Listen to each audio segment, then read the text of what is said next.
Episode 6. The Man with the Twisted Lip.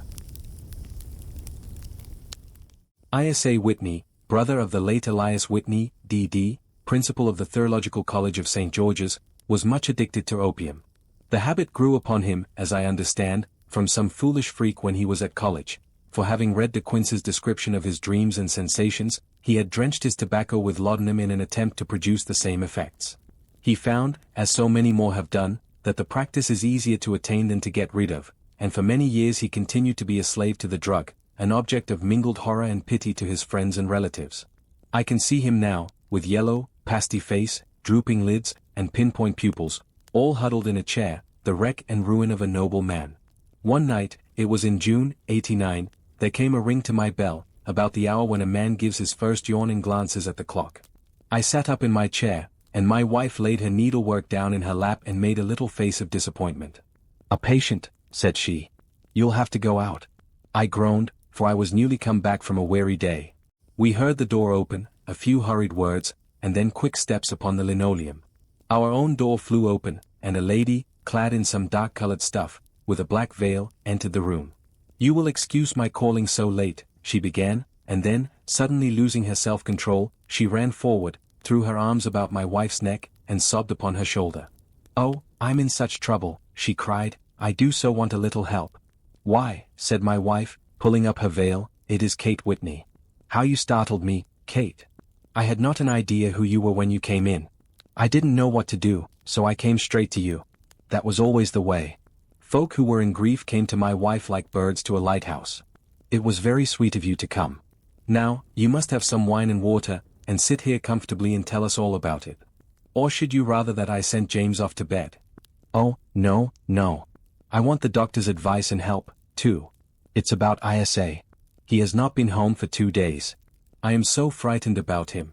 It was not the first time that she had spoken to us of her husband's trouble, to me as a doctor, to my wife as an old friend and school companion. We soothed and comforted her by such words as we could find. Did she know where her husband was? Was it possible that we could bring him back to her? It seems that it was. She had the surest information that of late he had, when the fit was on him, made use of an opium den in the farthest east of the city. Hitherto his orgies had always been confined to one day, and he had come back, twitching and shattered, in the evening. But now the spell had been upon him 48 hours, and he lay there, doubtless among the dregs of the docks, breathing in the poison or sleeping off the effects. There he was to be found, she was sure of it, at the Bar of Gold, in Upper Swandam Lane. But what was she to do? How could she, a young and timid woman, make her way into such a place and pluck her husband out from among the ruffians who surrounded him? There was the case, and of course there was but one way out of it. Might I not escort her to this place? And then, as a second thought, why should she come at all? I was Isa Whitney's medical adviser, and as such I had influence over him. I could manage it better if I were alone. I promised her on my word that I would send him home in a cab within 2 hours if he were indeed at the address which she had given me. And so in 10 minutes I had left my armchair and cheery sitting room behind me, and was speeding eastward in a hansom on a strange errand, as it seemed to me at the time, though the future only could show how strange it was to be. But there was no great difficulty in the first stage of my adventure. Upper Swandam Lane is a vile alley lurking behind the high walls which line the north side of the river to the east of London Bridge. Between a slop shop and a gin shop, approached by a steep flight of steps leading down to a black gap like the mouth of a cave, I found the den of which I was in search. Ordering my cab to wait, I passed down the steps, worn hollow in the center by the ceaseless tread of drunken feet, and by the light of a flickering oil lamp above the door I found the latch and made my way into a long, low room, thick and heavy with the brown opium smoke, and terraced with wooden berths, like the forecastle of an emigrant ship. Through the gloom one could dimly catch a glimpse of bodies lying in strange fantastic poses, bowed shoulders, bent knees, heads thrown back, and chins pointing upward, with here and there a dark, lackluster eye turned upon the newcomer. Out of the black shadows there glimmered little red circles of light, now bright, now faint, as the burning poison waxed or waned in the bowls of the metal pipes. The most lay silent, but some muttered to themselves, and others talked together in a strange, low, monotonous voice, their conversation coming in gushes, and then suddenly tailing off into silence, each mumbling out his own thoughts and paying little heed to the words of his neighbor. At the farther end was a small brazier of burning charcoal, beside which on a 3-legged wooden stool there sat a tall, thin old man, with his jaw resting upon his 2 fists, and his elbows upon his knees, staring into the fire. As I entered, a sallow Malay attendant had hurried up with a pipe for me and a supply of the drug, beckoning me to an empty berth. "Thank you. I have not come to stay," said I. "There is a friend of mine here, Mr. Isa Whitney, and I wish to speak with him." There was a movement and an exclamation from my right, and peering through the gloom, I saw Whitney, pale, haggard, and unkempt, staring out at me. "My God! It's Watson," said he. He was in a pitiable state of reaction, with every nerve in a twitter. "I say, Watson, what o'clock is it?" "Nearly 11. "Of what day?" "Of Friday, June 19th. "Good heavens!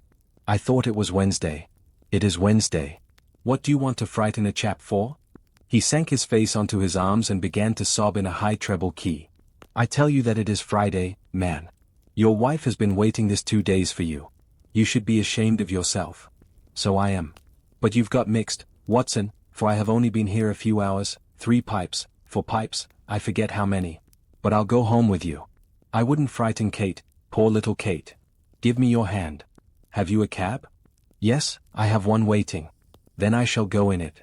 But I must owe something." "Find what I owe, Watson. I am all off color. I can do nothing for myself." I walked down the narrow passage between the double row of sleepers, holding my breath to keep out the vile, stupefying fumes of the drug, and looking about for the manager. As I passed the tall man who sat by the brazier, I felt a sudden pluck at my skirt, and a low voice whispered, "Walk past me, and then look back at me." The words fell quite distinctly upon my ear. I glanced down. They could only have come from the old man at my side, and yet he sat now as absorbed as ever, very thin, very wrinkled, bent with age, an opium pipe dangling down from between his knees, as though it had dropped in sheer lassitude from his fingers. I took 2 steps forward and looked back. It took all my self-control to prevent me from breaking out into a cry of astonishment. He had turned his back so that none could see him but I. His form had filled out, his wrinkles were gone, the dull eyes had regained their fire, and there, sitting by the fire and grinning at my surprise, was none other than Sherlock Holmes.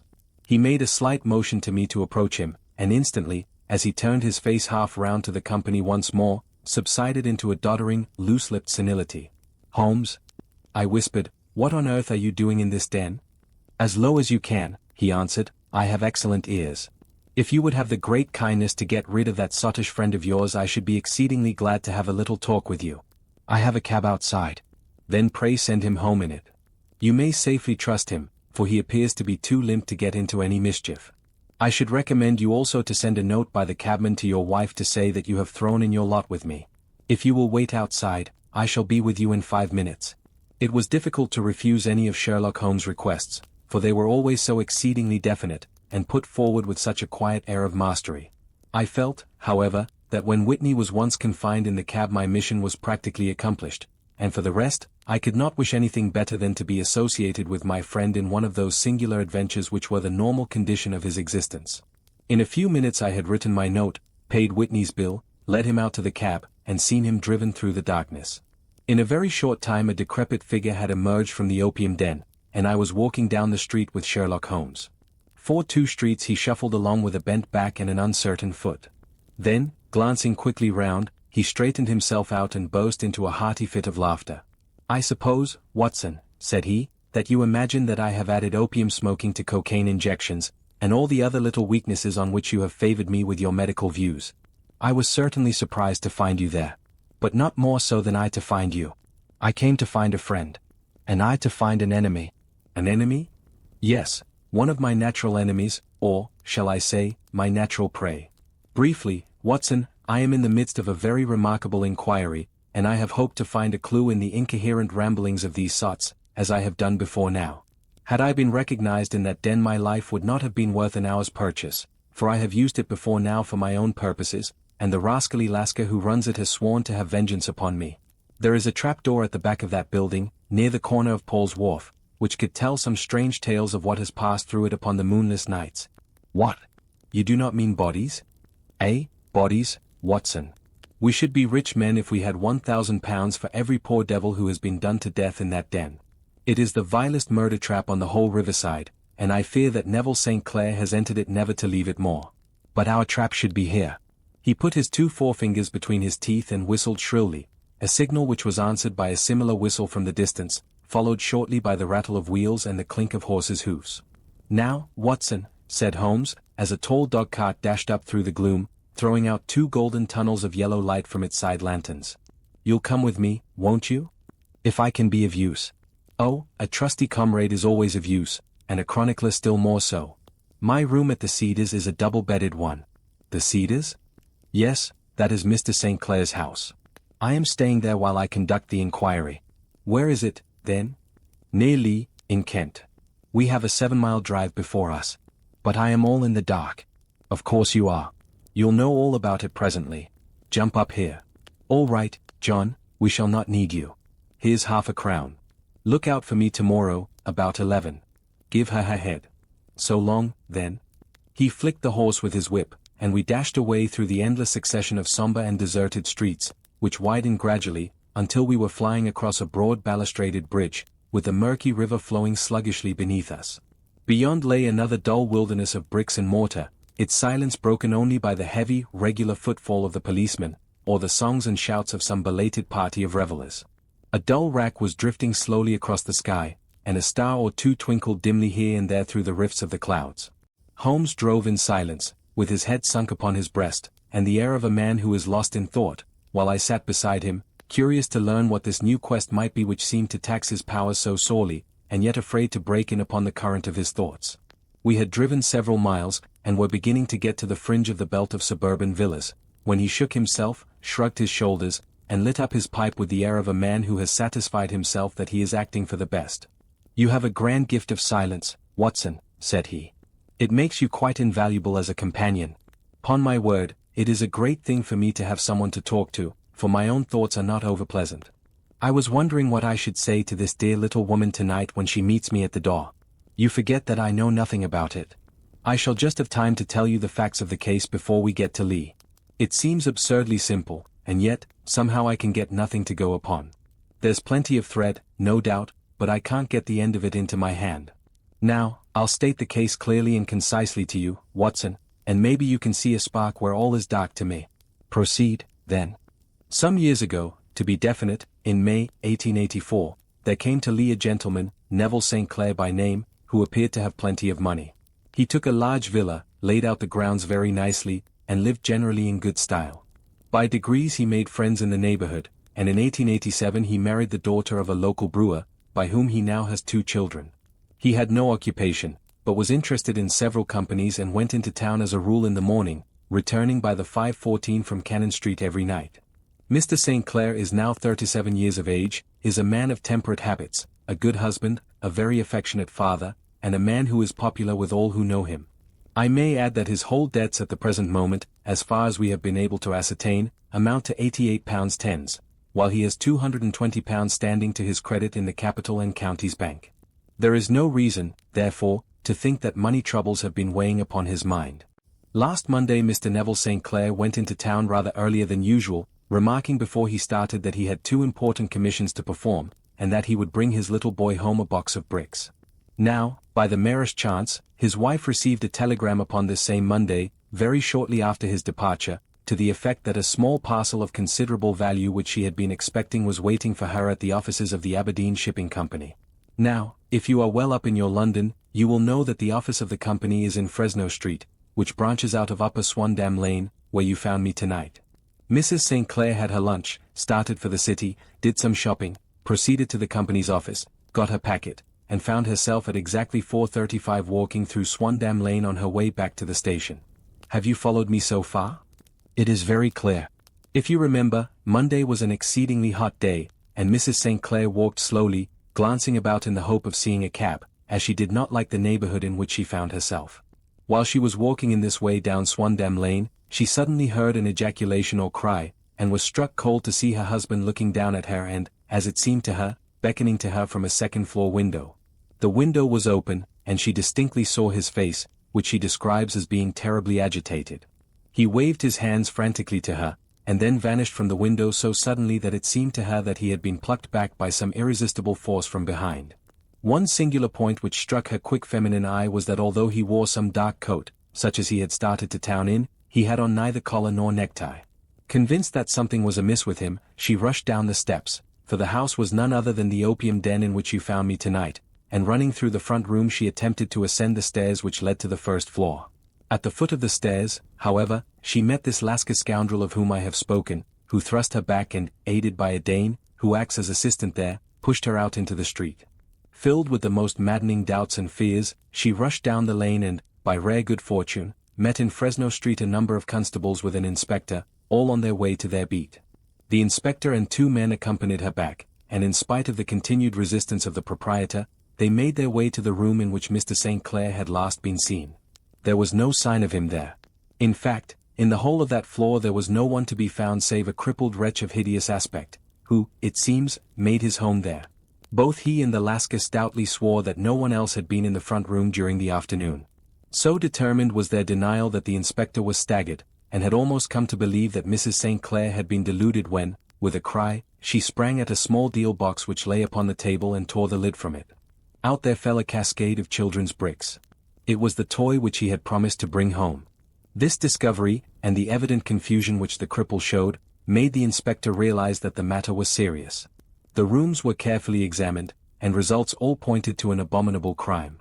The front room was plainly furnished as a sitting room and led into a small bedroom, which looked out upon the back of one of the wharves. Between the wharf and the bedroom window is a narrow strip, which is dry at low tide but is covered at high tide with at least 4.5 feet of water. The bedroom window was a broad one and opened from below. On examination traces of blood were to be seen upon the windowsill, and several scattered drops were visible upon the wooden floor of the bedroom. Thrust away behind a curtain in the front room were all the clothes of Mr. Neville St. Clair, with the exception of his coat. His boots, his socks, his hat, and his watch, all were there. There were no signs of violence upon any of these garments, and there were no other traces of Mr. Neville St. Clair. Out of the window he must apparently have gone, for no other exit could be discovered, and the ominous bloodstains upon the sill gave little promise that he could save himself by swimming, for the tide was at its very highest at the moment of the tragedy. And now as to the villains who seemed to be immediately implicated in the matter. The Lascar was known to be a man of the vilest antecedents, but as, by Mrs. St. Clair's story, he was known to have been at the foot of the stair within a very few seconds of her husband's appearance at the window, he could hardly have been more than an accessory to the crime. His defense was one of absolute ignorance, and he protested that he had no knowledge as to the doings of Hugh Boone, his lodger, and that he could not account in any way for the presence of the missing gentleman's clothes. So much for the Lascar manager.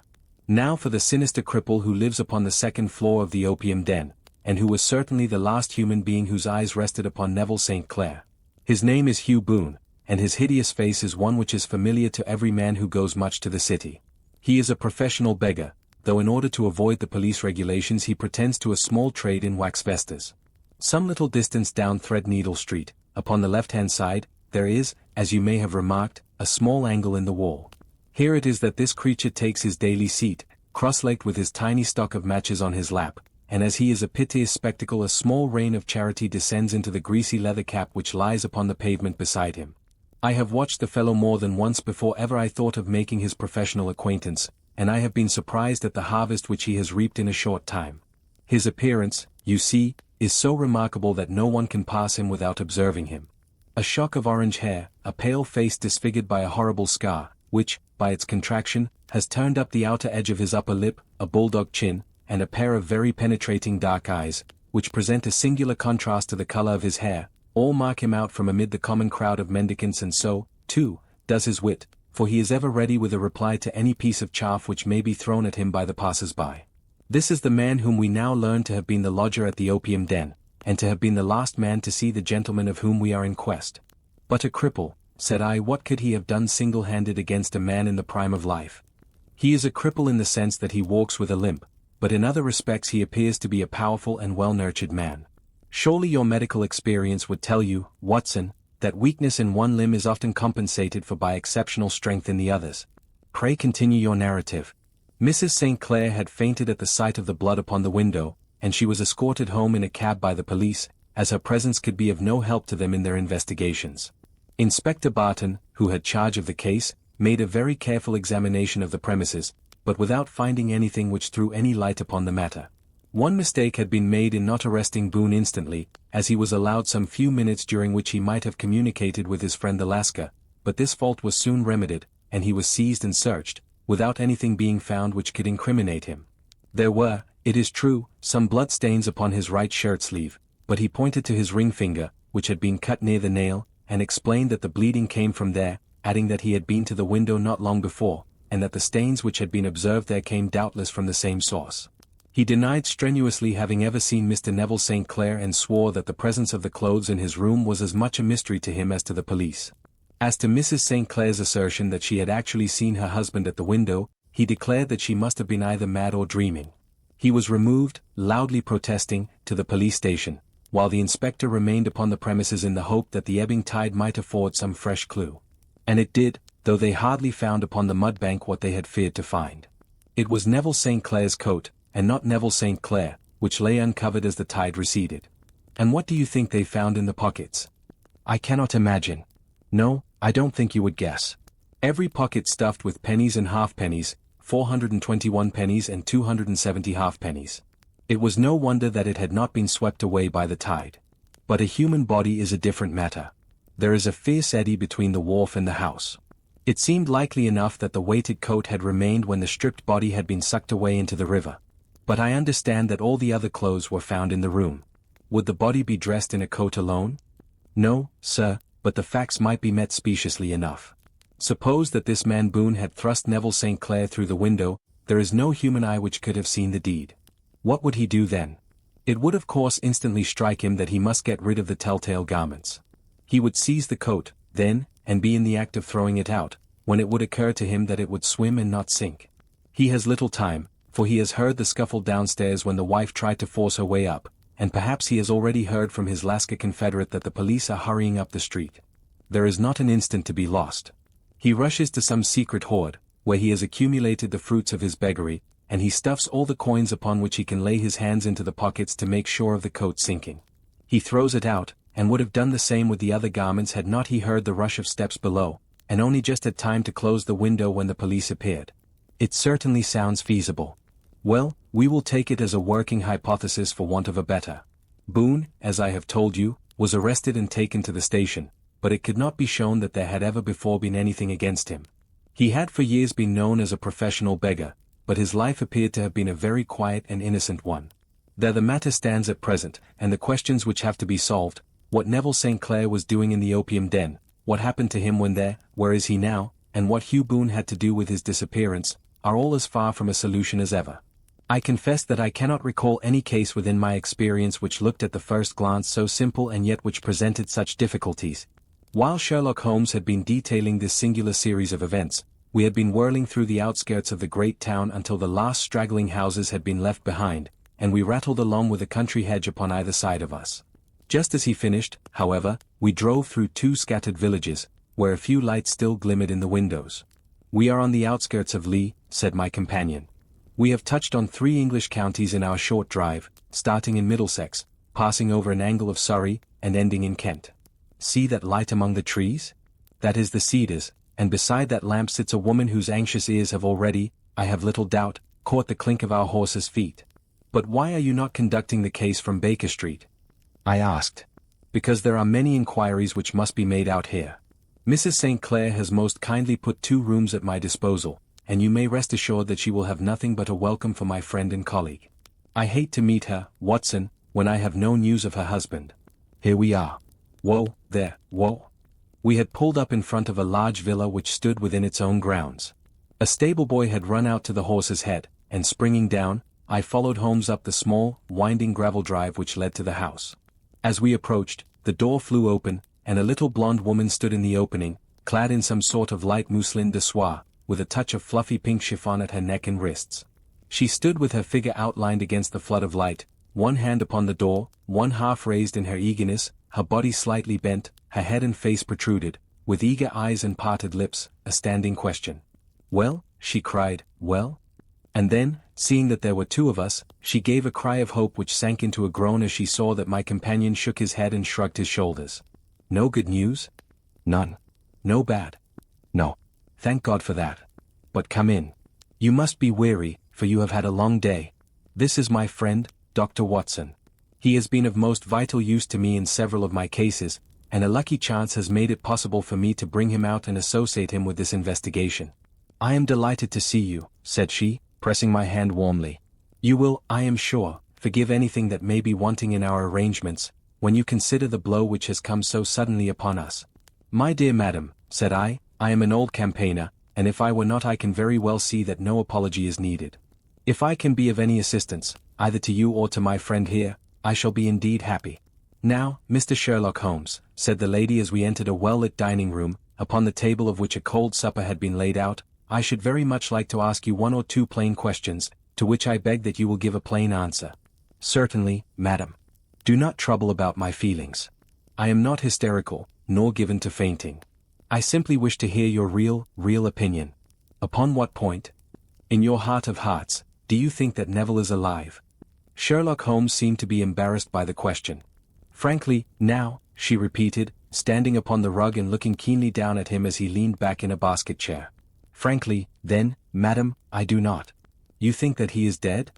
I do. Murdered? I don't say that. Perhaps. And on what day did he meet his death? On Monday. Then perhaps, Mr. Holmes, you will be good enough to explain how it is that I have received a letter from him today. Sherlock Holmes sprang out of his chair as if he had been galvanized.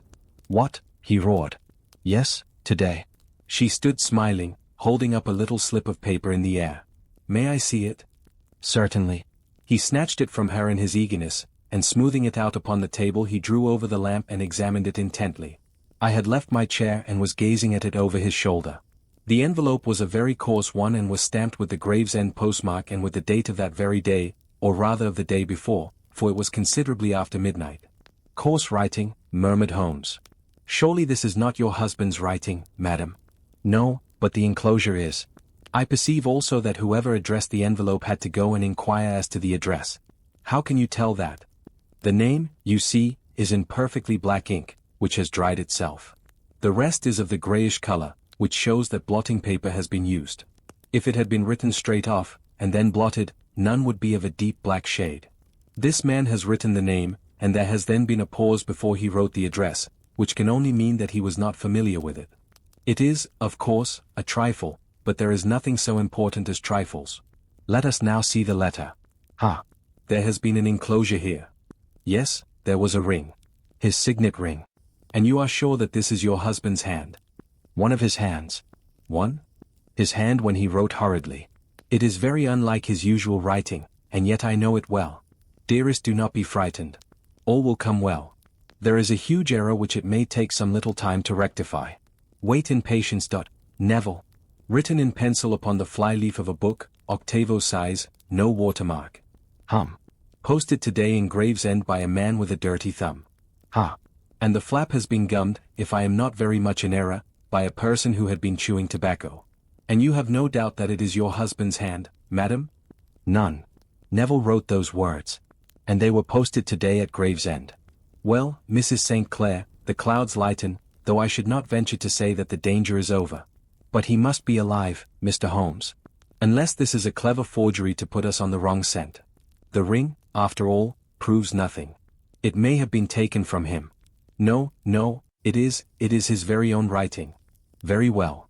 It may, however, have been written on Monday and only posted today. That is possible. If so, much may have happened between. Oh, you must not discourage me, Mr. Holmes.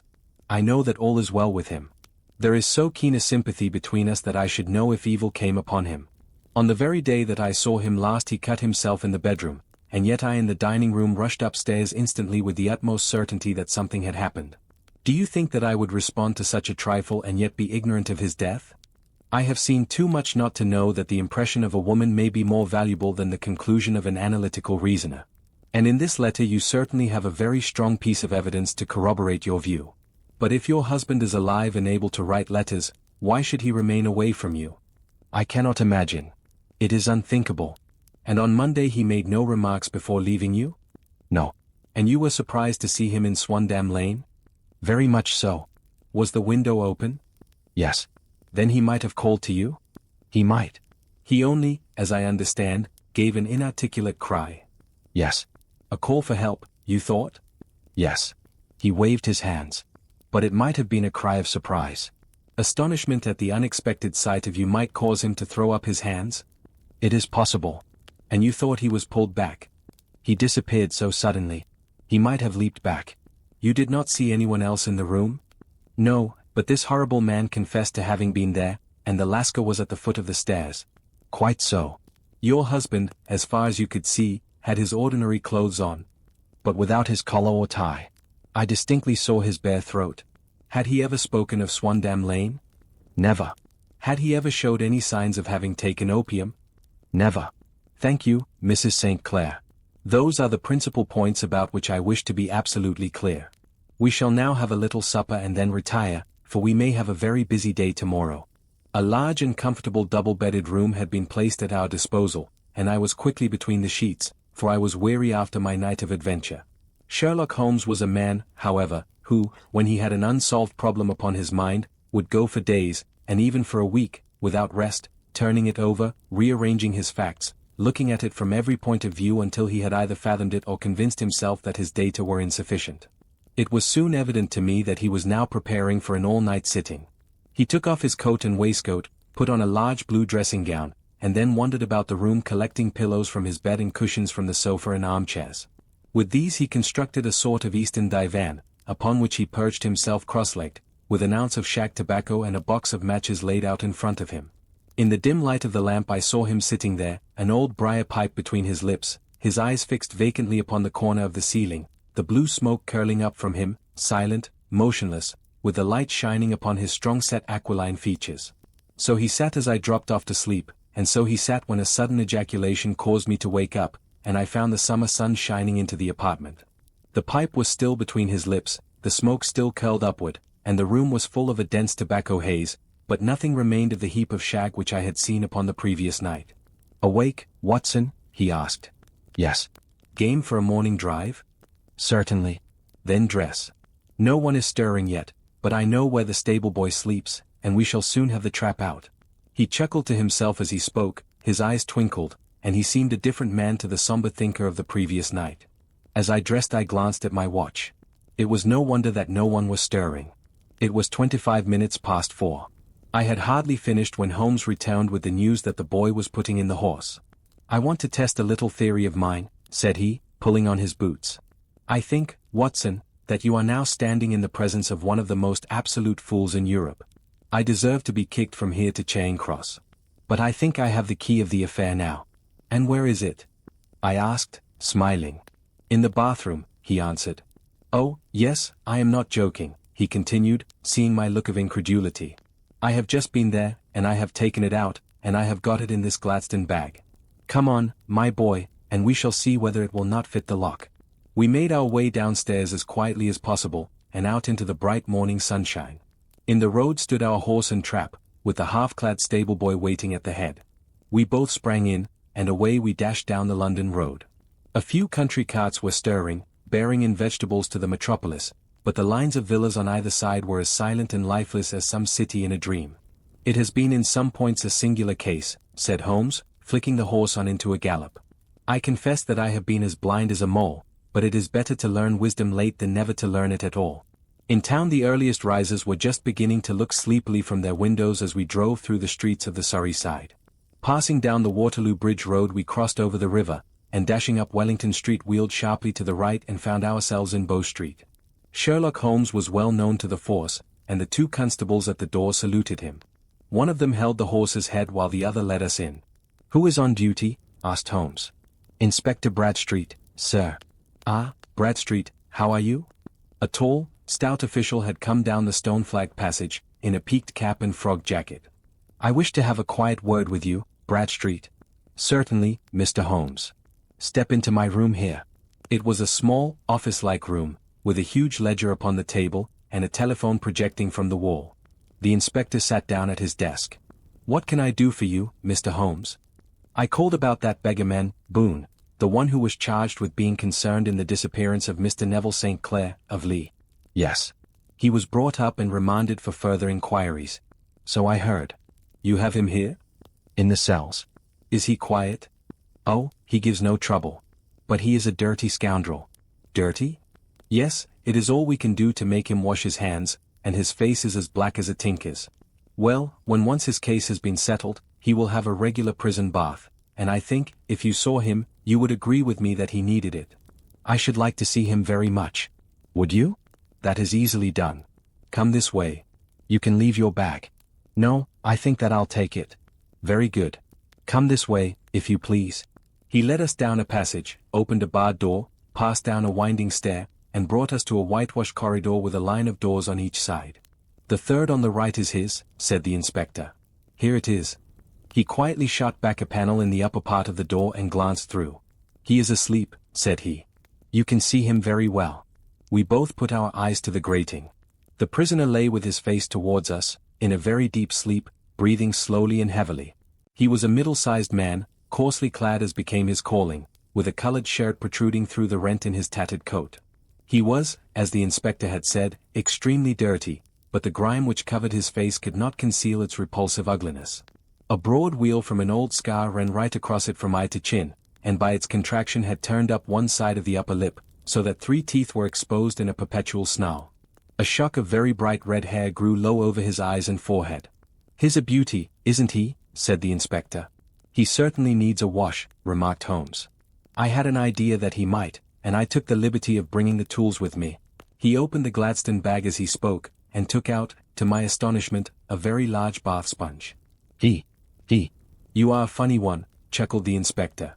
Now, if you will have the great goodness to open that door very quietly, we will soon make him cut a much more respectable figure. Well, I don't know why not, said the inspector. He doesn't look a credit to the Bow Street cells, does he? He slipped his key into the lock, and we all very quietly entered the cell. The sleeper half turned, and then settled down once more into a deep slumber. Holmes stooped to the water jug, moistened his sponge, and then rubbed it twice vigorously across and down the prisoner's face. Let me introduce you, he shouted, to Mr. Neville St. Clair, of Lee, in the county of Kent. Never in my life have I seen such a sight. The man's face peeled off under the sponge like the bark from a tree. Gone was the coarse brown tint. Gone, too, was the horrid scar which had seamed it across, and the twisted lip which had given the repulsive sneer to the face. A twitch brought away the tangled red hair, and there, sitting up in his bed, was a pale, sad-faced, refined-looking man, black-haired and smooth-skinned, rubbing his eyes and staring about him with sleepy bewilderment. Then suddenly realizing the exposure, he broke into a scream and threw himself down with his face to the pillow. Great heavens, cried the inspector, it is, indeed, the missing man. I know him from the photograph. The prisoner turned with the reckless air of a man who abandons himself to his destiny. Be it so, said he. And pray what am I charged with? With making away with Mr. Neville St. Oh, come, you can't be charged with that unless they make a case of attempted suicide of it, said the inspector with a grin. Well, I have been 27 years in the force, but this really takes the cake. If I am Mr. Neville St. Clair, then it is obvious that no crime has been committed, and that, therefore, I am illegally detained. No crime, but a very great error has been committed, said Holmes. You would have done better to have trusted your wife. It was not the wife, it was the children, groaned the prisoner. God help me, I would not have them ashamed of their father. My God! What an exposure! What can I do? Sherlock Holmes sat down beside him on the couch and patted him kindly on the shoulder. If you leave it to a court of law to clear the matter up, said he, of course you can hardly avoid publicity. On the other hand, if you convince the police authorities that there is no possible case against you, I do not know that there is any reason that the details should find their way into the papers. Inspector Bradstreet would, I am sure, make notes upon anything which you might tell us and submit it to the proper authorities. The case would then never go into court at all. God bless you, cried the prisoner passionately. I would have endured imprisonment, even execution, rather than have left my miserable secret as a family blot to my children. You are the first who have ever heard my story. My father was a schoolmaster in Chesterfield, where I received an excellent education. I traveled in my youth, took to the stage, and finally became a reporter on an evening paper in London. One day my editor wished to have a series of articles upon begging in the metropolis, and I volunteered to supply them. There was the point from which all my adventures started. It was only by trying begging as an amateur that I could get the facts upon which to base my articles. When an actor I had, of course, learned all the secrets of making up, and had been famous in the green room for my skill. I took advantage now of my attainments. I painted my face, and to make myself as pitiable as possible I made a good scar and fixed one side of my lip in a twist by the aid of a small slip of flesh-colored plaster. Then with a red head of hair, and an appropriate dress, I took my station in the business part of the city, ostensibly as a match seller but really as a beggar. For 7 hours I plied my trade, and when I returned home in the evening I found to my surprise that I had received no less than 26. 4d. I wrote my articles and thought little more of the matter until, some time later, I backed a bill for a friend and had a writ served upon me for £25. I was at my wit's end where to get the money, but a sudden idea came to me. I begged a fortnight's grace from the creditor, asked for a holiday from my employers, and spent the time in begging in the city under my disguise. In 10 days I had the money and had paid the debt. Well, you can imagine how hard it was to settle down to arduous work at £2 a week when I knew that I could earn as much in a day by smearing my face with a little paint, laying my cap on the ground, and sitting still. It was a long fight between my pride and the money, but the dollars won at last, and I threw up reporting and sat day after day in the corner which I had first chosen, inspiring pity by my ghastly face and filling my pockets with coppers. Only one man knew my secret. He was the keeper of a low den in which I used to lodge in Swandam Lane, where I could every morning emerge as a squalid beggar and in the evenings transform myself into a well-dressed man about town. This fellow, Alaska, was well paid by me for his rooms, so that I knew that my secret was safe in his possession. Well, very soon I found that I was saving considerable sums of money. I do not mean that any beggar in the streets of London could earn £700 a year, which is less than my average takings, but I had exceptional advantages in my power of making up, and also in a facility of repartee, which improved by practice and made me quite a recognized character in the city. All day a stream of pennies, varied by silver, poured in upon me, and it was a very bad day in which I failed to take £2. As I grew richer I grew more ambitious, took a house in the country, and eventually married, without anyone having a suspicion as to my real occupation. My dear wife knew that I had business in the city. She little knew what. Last Monday I had finished for the day and was dressing in my room above the opium den when I looked out of my window and saw, to my horror and astonishment, that my wife was standing in the street, with her eyes fixed full upon me. I gave a cry of surprise, threw up my arms to cover my face, and, rushing to my confidant, the Lascar, entreated him to prevent anyone from coming up to me. I heard her voice downstairs, but I knew that she could not ascend. Swiftly I threw off my clothes, pulled on those of a beggar, and put on my pigments and wig. Even a wife's eyes could not pierce so complete a disguise. But then it occurred to me that there might be a search in the room, and that the clothes might betray me. I threw open the window, reopening by my violence a small cut which I had inflicted upon myself in the bedroom that morning. Then I seized my coat, which was weighted by the coppers which I had just transferred to it from the leather bag in which I carried my takings. I hurled it out of the window, and it disappeared into the Thames. The other clothes would have followed, but at that moment there was a rush of constables up the stair, and a few minutes after I found, rather, I confess, to my relief, that instead of being identified as Mr. Neville St. Clair, I was arrested as his murderer. I do not know that there is anything else for me to explain. I was determined to preserve my disguise as long as possible, and hence my preference for a dirty face. Knowing that my wife would be terribly anxious, I slipped off my ring and confided it to the Lascar at a moment when no constable was watching me, together with a hurried scrawl, telling her that she had no cause to fear. "That note only reached her yesterday," said Holmes. "Good God! What a week she must have spent." "The police have watched this Lascar," said Inspector Bradstreet, "and I can quite understand that he might find it difficult to post a letter unobserved. Probably he handed it to some sailor customer of his, who forgot all about it for some days." "That was it," said Holmes, nodding approvingly, "I have no doubt of it. But have you never been prosecuted for begging?" "Many times, but what was a fine to me?" "It must stop here, however," said Bradstreet. "If the police are to hush this thing up, there must be no more of Hugh Boone. I have sworn it by the most solemn oaths which a man can take.